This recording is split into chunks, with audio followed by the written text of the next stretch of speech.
Heaven I too, it's Abla. So today I want to talk about healing. Like I always say, we came out of the world, so we have a lot of scars on us from that experience. Again, I'm minding my seat, so I'm going to do my best not to get all over the place. We came out of the world, so we have a lot of scars from that experience. And even those of us on this new journey, or anyone starting a new journey in their life, trying to walk in the truth during these end times, trying to live the truth, you can even acquire scars through that, because reality, I don't know how to put it, reality ain't cute. Like, reality's not a joke. So you can even acquire scars through this journey. So we need to be very present in recognizing our wounds and recognizing when we need healing and how we can help ourselves so that God can then help us. When we help ourselves, then He can wash us. When we surrender, then He can wash us. So I want to use the example of physical wounds that we can see to help everyone to understand my message right now. So when you have a small paper cut, obviously you put a little Band-Aid on that paper cut so that it can be covered from the elements, give your body some space and time to heal that small paper cut. But when you have a big wound, the scars we've acquired from the world, even scars you can acquire from jumping into reality like this, they're not small paper cuts. They're big wounds. So for example, say you have a big gash on your leg, and it requires more than a Band-Aid. It requires sterilization. It requires bandages, wrapping by bandages. So that big wound on your leg requires attention, immediate attention. You need to be present and immediately attend to that wound. So once you sterilize that wound and you apply bandages, that's not the end of your work. I think that's where most of us go wrong. Give me. When we acquire wounds or go through something traumatic, something like that, we think we address it or address it to the best of our abilities, dress the wound, sterilize it, cover it up, and we keep it pushing. We keep on moving, and we think we're healed, but we're not healed. We're just not being triggered. So after you dress that wound, that big wound on your leg, and you think you've sterilized it, you think you've applied bandages, what happens if you don't reapply bandages onto a large wound? I'm talking about open wound, you can see your flesh and blood. What happens to a wound when you do not redress it, re-sterilize it, keep on cleaning it? It's not just a one-time work. You have to keep working at it until that wound is healed. What happens if you don't keep tending to that wound is that it might start to rot, and it's going to start to smell. And sometimes when things start to rot and smell, it's because different entities are attaching to you, to that wound. Different entities are attaching to that wound. Things like bacteria are entities. Bacteria are entities, and it can even get to the point of things like maggots, like those little worms. Those are obviously entities that are attaching to the wound that they see is not healed.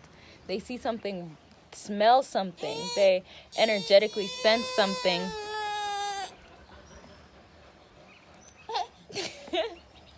Energetically sense something that is susceptible, something that is weak, and they attach onto that and they make it worse. So we need to make sure that when we acquire wounds, we don't just tend to them one time. We need to make sure we keep on working at them. Just because it doesn't hurt anymore doesn't mean it's not there. Just because you're not being triggered doesn't mean it's not there.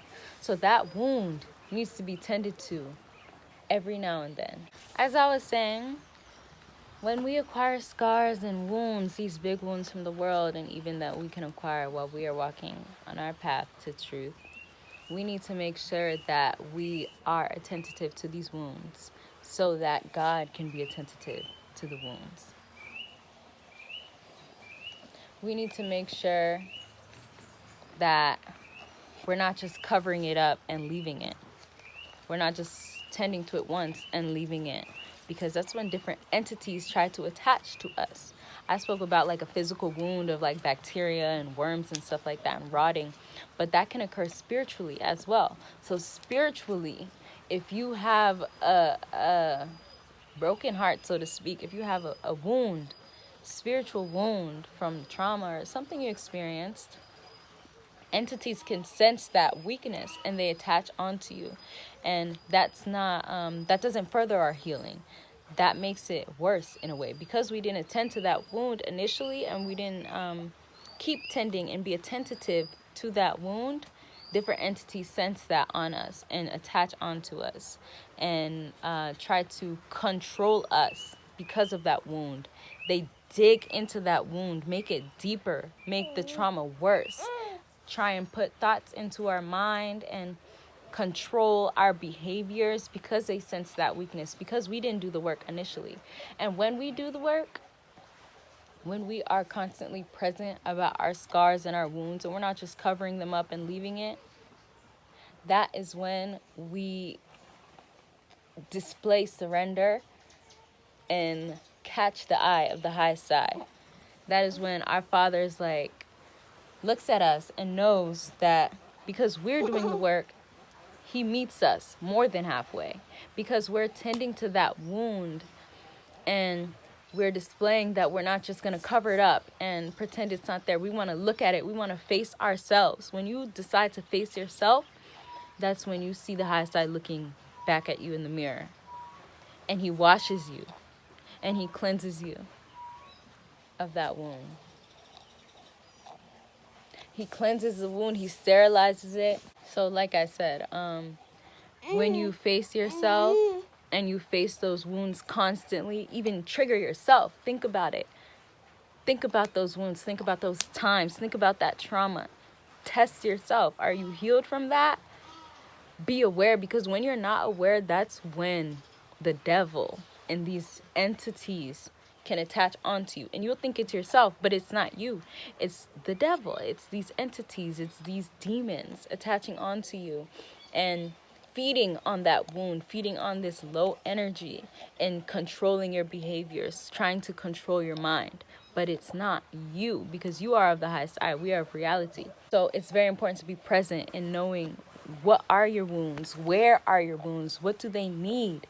Because like I said, when you face yourself, what do you see in the mirror? You see the highest I staring back at you in the mirror, and he's ready to cleanse you. He's ready to wash you if you're ready to face yourself. When you're ready to face yourself and be present in yourself and ready to kind of walk into the darkness and face the darkness, you will find light. Yeah, I wanted to talk about that today. In healing, we need to make sure that we never just cover up our wounds, because like I said, that's when these entities and these low-lying demons try and attach, and you won't even know they're there. If you don't know they're there, that's when they have power. When you know they're there, and when you know when you know they're there, and you know that she must want me to be done with the video. I hope the message is understood. But be present in your trauma, and do not be afraid to face yourself and face those wounds and trigger yourself. Because like I said, that's when you are washed. That's when you are cleansed by the truth in the highest I. Right? Yes, I hope this is understood. I hope everyone has a blissful day. Guide I, heal I, grow I. Bye.